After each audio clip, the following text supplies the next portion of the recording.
அஸ்ஸலாமு அலைக்கும் வரஹ்மத்துல்லாஹி வபரகாத்துஹு. ரமலான் மாதத்தின்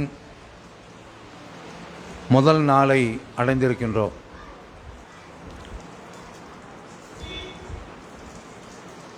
அல்லாஹ்வுடைய கிருபையினால் இன்றைய தினத்திலிருந்து நாம் ரமலான் மாதத்தினுடைய நோன்பை நோற்க வேண்டும். இந்த நோன்பு நமக்கு கடமையாக்கப்பட்ட நோன்பு. அல்லாஹ் குர்ஆனில் நோன்பை பற்றி சொல்கின்ற பொழுது, யா அய்யுஹல்லதீன ஆமனு, ஈமான் கொண்டவர்களே, குத்திபா அலைக்கும் சியாம் கமா குத்திபா அலல்லதீன மின் கப்லிக்கும் லஅல்லக்கும் தத்தகூன். உங்கள் மீது நோன்பு கடமையாக்கப்பட்டிருக்கின்றது. இதற்கு முந்தி வாழ்ந்த சமுதாயத்திற்கு எப்படி கடமையாக்கப்பட்டதோ, உங்களுக்கு முந்தியவர்களுக்கு எப்படி கடமையாக்கப்பட்டதோ அதை போன்று உங்களுக்கு இந்த நோன்பு கடமையாக்கப்பட்டிருக்கின்றது. இதன் மூலம் நீங்கள் இறையச்சம் பெறுவீர்கள் என்று அல்லாஹ் குர்ஆனில் இந்த நோன்பை கடமையாக்க இதை குறிப்பிடுகின்றான். நாம் இந்த நோன்பை நோற்பது கடமையாகும். அது எந்த நேரத்தில் இருந்து துவங்குகின்றது என்று சொன்னால், அதிகாலை நேரம், சஹரு நேரத்திலிருந்து துவங்குகின்றது. அதற்கடுத்து மாலை வரைக்கும், அதாவது சூரியன் மறைகின்ற வரை நோன்பு நோற்பது நமக்கு கடமையாக்கப்பட்டிருக்கின்றது. இந்த நோன்பை பற்றி அல்லாஹு தஆலா குர்ஆனில் கடமை என்று சொல்லிவிட்டான். நபி ஸல்லல்லாஹு அலைஹி வஸல்லம் அவர்கள் கூடுதலாக சொல்கின்றார்கள், மன்சாம ரமலான ஈமானம் வஹ்திசாபன் உஃபிர லஹு மா தகத்தம மின் தன்பி. யார் ரமலான் மாதத்தில்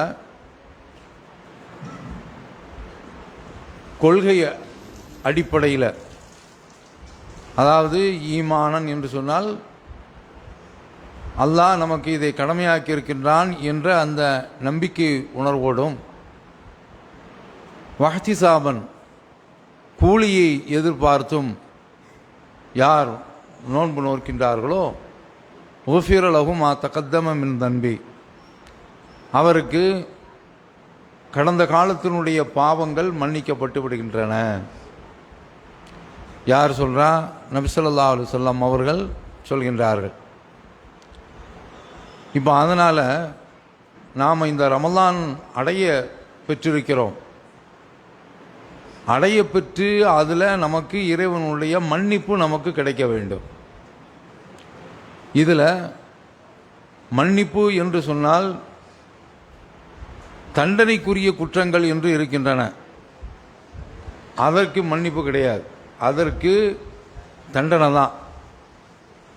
இப்போ உதாரணமாக, ஒருவர் திருமணம் முடித்தவர் விபச்சாரம் செய்துவிட்டால் அவரெல்லாம் கல்லால் எறிந்து கொள்ளணும், அதுதான் சட்டம். அந்த மாதிரியான பாவங்கள்லாம் நோன்பு முடித்தா அதுக்கு பரிகாரம் ஆயிரும்னு சொல்ல முடியாது. திருமணம் முடிக்காத பிற்பாடு விபச்சாரம் செய்தால் 100 கசையடி கொடுக்கணும், ஒரு ஆண்டு நாடு கடத்தணும். ஏன்? அவன் ஊரில் இருந்துக்கிட்டு இருந்தா, நான் அந்த பெண்கிட்ட அப்படி கடிதம் கொடுத்தேன், அப்படி செய்தேன், இப்படி செய்தேன், இங்கே வந்தா அங்கே வந்தான்னு என்ன செய்வான்? கதையை சொல்ல ஆரம்பிப்பான். அதனால் இவனும் மற்றவனும் அதை பார்த்துட்டு அதை மாதிரி செய்யணும்னு நினைப்பானோ. அப்போ அதனால் அவன் ஊர்லேயே ஸ்பாட்லேயே இருக்கக்கூடாது என்று ஒரு ஆண்டு நாடு கடத்த வேண்டும் என்ற அளவில் சட்டம் வருகின்றது. அந்த மாதிரியான தண்டனைக்குரிய குற்றங்கள்லாம் மன்னிக்கப்படும் என்று சொன்னால் அதெல்லாம் கிடையாது. வட்டி வாங்குறான்னா அதை விடணும். அல்லாஹ் தஆலா வதரு மா பக்கிய மினர் ரிபா இன் குன்தும் முஃமினீன், மூமின்களாக இருந்தீர்கள் என்று சொன்னால் இதுவரைக்கும் இனிமேல் என்ன இருக்கின்றதோ அந்த வட்டியில் இருந்து அத்தனையும் தொடச்சி கழுவிருங்க என்று சொல்கின்றான். அப்போ மன்னிக்கப்படக்கூடிய பாவங்கள் என்று சொன்னால் சிறு சிறு பாவங்கள். இப்போ வாழ்க்கையில் அன்றாடம் கடந்த காலத்தில் உள்ள நபித்தோழர்களுடைய அந்த வாழ்க்கையை எடுத்து பார்த்தோம் என்று சொன்னால், ரசூலுல்லாஹ் வாழ்ந்த காலத்தில் அவங்களே தங்களுடைய வாழ்க்கையில் ஏற்பட்டிருக்கக்கூடிய சிறு சிறு கவன சிதறல்கள் அதையெல்லாம் பெரிய கவலைக்குரிய விஷயமாக எடுத்திருக்கிறார்கள். ஆனால் நமக்கு அப்படி கிடையாது. உதாரணத்திற்கு ஹந்தலா என்ற ஒரு நபித்தோழர், இது முஸ்லீமில் வரக்கூடிய செய்தி. அவங்க அபூபக்கர் ரலியல்லாஹு அன்ஹு அவர்களை சந்திக்கின்றார்கள். அப்போ ஹந்தலா சொல்கிறாங்க, நாஃபக ஹந்தலா, இந்த ஹந்தலா முனாஃபிக்காக ஆகிவிட்டான், நயவஞ்சகனாக ஆகிவிட்டான் என்று சொன்ன உடனே சுப்ஹானல்லாஹ், என்னப்பா சொல்கிற என்று அபூபக்கர் ரலியல்லாஹு அன்ஹு அவர்கள் கேட்குறாங்க. முனாஃபிக் ஆகிவிட்டான் என்று சொன்னால் கடந்த காலத்திலெல்லாம் அது பெரிய வார்த்தை. இன்றைக்கும் நம்ம மக்களிடத்தில் அந்த வார்த்தை இருக்கிறது. அவன் என்னங்க மனாவுக்கு மாதிரி அலைகிறான் அப்படிம்பாங்க. முனாஃபிக் தான் என்னவாகி போச்சு, மனாவுக்கு அப்படின்ட்டாங்க. அப்போ இந்த வார்த்தையெல்லாம் நம்ம சர்வசாதாரணமாக பயன்படுத்தக்கூடாது. அப்போ அபூபக்கர் ரலியல்லாஹு அன்ஹு அவர்கள் என்னப்பா இந்த மாதிரி சொல்கிற அப்படின்னு சொல்லும்போதும், ஆமாம், நாம் ரசூல் ஸல்லல்லாஹு அலைஹி வஸல்லம் அவர்களுடைய சபையில் உட்கார்ந்தோம் என்று சொன்னால் நாம் சோனத்தை கண்கூடாக பார்க்குற மாதிரி இருக்கின்றது, நரகத்தை எதிரில் நேரடியாக நம்ம பார்க்குற மாதிரி இருக்குது. ஆனால் வீட்டுக்கு வந்துட்டோம் என்று சொன்னால் மனைவி, மக்கள், பிள்ளைகள் இதெல்லாம் நமக்கு அந்த மறுமையை ரசூலுல்லாஹ்ட்ட இருந்த அந்த நிலையை அப்படியே மாற்றி தலைகளாக போட்டுருது அப்படின்னு சொல்கிறாங்க. அப்போ அபூபக்கர் ரலியல்லாஹு அன்ஹு அவர்கள், ஆமாம் அது சரிதானே, எனக்கும் அந்த மாதிரி தான் இருக்குது. அதாவது நயவஞ்சகம், நிஃபாக் என்று சொன்னால் இரட்டை நிலை. என்ன செய்வாங்கன்னா, இப்போ நம்மள்கிட்ட காக்கா நல்லா இருக்கீங்களா, என்ன இது எப்படி சாயம் குடிச்சிங்களா, உடல்நிலையெல்லாம் நல்லா சௌரியமாக, உடலை பத்திரமா பார்த்துக்கோங்க என்ன நல்லா சொல்லிவிட்டு நம்ம கொஞ்சம் தூரம் போன உடனே போகிறானே ஒன்றா நம்பருங்க, இவனை மாதிரி ஊரில் 4 பேர் இருந்தான்னு வைங்க, ஊர் உருப்பட்டுரும். அவன் என்னப்பா சொல்கிற, அதையாங்க கேட்குறீங்க அப்படின்னு விட்டுருவான். விட்ட உடனே எதிரில் உள்ள உனக்கு ஒரு பரபரப்பு, விறுவிறுப்பு, என்னடா இது இப்படி விட்டுட்டானே அப்படின்னு உடனே சொல்லுங்கன்னு உடனே இவங்க ஏதாவது ஒரு தப்பு நடந்திருக்கும், ஏதோ ஒரு தியேட்டருக்கு போயிருப்பான், ஏதோ ஒரு தவறு நடந்திருக்கும், அதை எடுத்து அள்ளி போட்ட பிறகு தான் இவனுக்கு ஆத்மா சாந்தி அடையும். கொட்டிட்டோம். அவன் அங்கேருந்து வாங்கிட்டு இதே மாதிரி இன்னொரு ஆள்கிட்ட போய், அப்போ இது இரட்டை நிலை. நம்மள்கிட்ட ஒன்று பேசுகிறான், இன்னொரு ஆள்கிட்ட போய் அப்படியே நம்ம கரித்து கொட்டுறான். அப்போ இது மாதிரியான ஒரு நிலை தான் நயவஞ்சகம். நபித்தோழருடைய காலத்தில் அது இருந்துச்சு. ரசூலுல்லாஹ் இஸ்லாத்தில் போதிக்கும்போது, ஏகத்துவத்தை போதிக்கும்போது, சத்தியத்தை போதிக்கும்போது ரசூலுல்லாஹ்ட்ட காலு இன்னா மாக்கும், நாங்கள் உங்களோட தான் இருப்போம் அப்படின்னு சொல்லுவான். அங்கே போனால் அவங்கள நாங்கள் சும்மா கிண்டல் பண்ணுறோம் என்று அங்கே போய் சொல்லுவாங்க. அப்போ இரட்டை நிலை என்பது நயவஞ்சகம். அந்த நிலை நமக்கும் இருக்கிறது. ரசூலுல்லாஹ்ட்ட இருக்கும்போது ஒரு நிலை, வீட்டுக்கு போனால் இன்னொரு நிலை. அப்போ இது நயவஞ்சகம், நிஃபாக் தானே, நயவஞ்சகம் தானே அப்படின்னு சொன்ன உடனே 2 பேரும் நேராக ரசூல் ஸல்லல்லாஹு அலைஹி வஸல்லம் அவரிடத்துல வந்தாராங்க. வந்துட்டு இதே சமாச்சாரத்தை சொல்கிறாங்க. என்னப்பா அது என்று ரசூலுல்லாஹ் கேட்குறாங்க. ஆமாம், உங்கள்கிட்ட இருந்தால், உங்கள் சபையில் இருந்தால் சொர்க்கத்தை அப்படியே கண் முன்னால் பார்க்குற மாதிரி இருக்குது, நரகத்தை அப்படியே கண் முன்னால் பார்க்குற மாதிரி இருக்குது. வீட்டுக்கு போனால் எல்லாம் மறந்து போகுது. இது மனிதனுடைய இயல்பு தான். வீட்டுக்கு போனால் பிள்ளைகளை பார்ப்போம், கொள்வோம். நம்ம அங்கிருந்து ரெண்டாவது அதுவும் இந்த தவழ்கிற பிள்ளைகள், கொஞ்சம் வளர்கிற பிள்ளைகளாக இருந்தால் அந்த பிள்ளைகளை விட்டு பிரிஞ்சு வர்றதுக்குள்ளே பெரும்பாடாயிடும். வாப்பா வாப்பா அப்படின்னு சொல்லிட்டு அங்கேருந்து நம்ம பள்ளிக்கு தூக்கிட்டு வர்ற அளவுக்கு நம்ம பிடிச்சி ரொம்ப பிடிச்சி நெருக்கடி கொடுக்குங்க பிள்ளைகளுடைய பாசம். இது மாதிரி பல விஷயங்கள், பல விதமான உலக விஷயங்கள் எல்லாம் ஏற்பட்டு விடும். அப்போ அந்த மாதிரி ஏற்பட்டது அப்படின்னு சொன்னோன்னா இப்போ ரசூல் ஸல்லல்லாஹு அலைஹி வஸல்லம் அவர்கள் சொல்கிறாங்க, நீங்கள் என்னிடத்தில் இருக்கிற மாதிரியே வெளியேயும் இருந்தீர்கள் என்றால், வெளியேயும் இருந்தீர்கள் என்று சொன்னால் லவ் ததுமூன,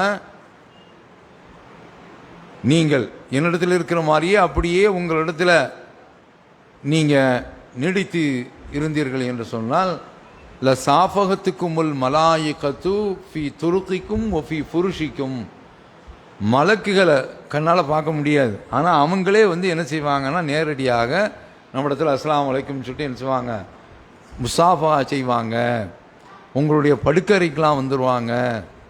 ஆனால் சாத்தன் கொஞ்ச நேரம் இப்படி கொஞ்ச நேரம் இப்படி, ஒரேடியாக நான் அல்லாஹ்வுடைய பாதையில் போகிறேன் அப்படின்னு சொல்லிட்டு வீட்டுக்கு ஒன்றுமே இல்லாமல் யாஹாதி யாஹக்குன்னு என்ன செய்யக்கூடாது, சாம கிளம்பி 6 மாதம் நான் போகிறேன் அப்படின்னு போயிடக்கூடாது. வீட்டில் உட்காந்தா பள்ளிவாசலுக்கே வரமாட்டேன் அப்படின்னு இருந்துடக்கூடாது. இப்படி கொஞ்சம் இப்படி கொஞ்சம், அதுதான் உலக வாழ்க்கை, அதுதான் உலக வாழ்க்கை. அப்போ அந்த மாதிரியான ஒரு வாழ்க்கையில் அப்போ நமக்கு இது மாதிரியான இது ஒன்றும் தப்பு கிடையாது, இது கடந்த காலத்தில் உள்ளது. ஆனால் இன்றைக்கு உள்ள நிலைமை என்ன, ஃபேஸ்புக்கு, முகநூல், பேங்கில் அக்கௌண்ட் இருக்குதோ இல்லையோ ஒவ்வொரு ஆளுக்கும் ஃபேஸ்புக்கில் என்ன செய்யறான், அக்கௌண்ட் வச்சுருக்கான். ஒவ்வொரு தினம் என்ன செய்கிறான், முகநூலில் யார் நம்ம வீட்டில் கொஞ்சம் வயசானவங்களுக்கு மட்டும்தான் முகநூல்னா என்னப்பா அப்படின்னு சொல்லி நம்ம அவங்களுக்கு விளக்குறதுக்குள்ளே பெரும்பாடாகி போயிடும். அப்போ அந்த முகநூலில் இருந்துக்கிட்டு அதில் எத்தனையோ சும்மா இப்போ பிறை அறிவிப்பு இருக்குதான்னு பார்த்தா கொஞ்சம் தூரம் இப்படி மேலே தள்ளி விட்டேன்னு வைங்க, சினிமா படம் ஏதாவது ஒன்று வந்து சேர்ந்தோம், அவள் வந்துடுவா இவ வந்துடுவா, கண்ட பலாயி எல்லாமே கொஞ்ச நேரத்தில் வந்துடும்.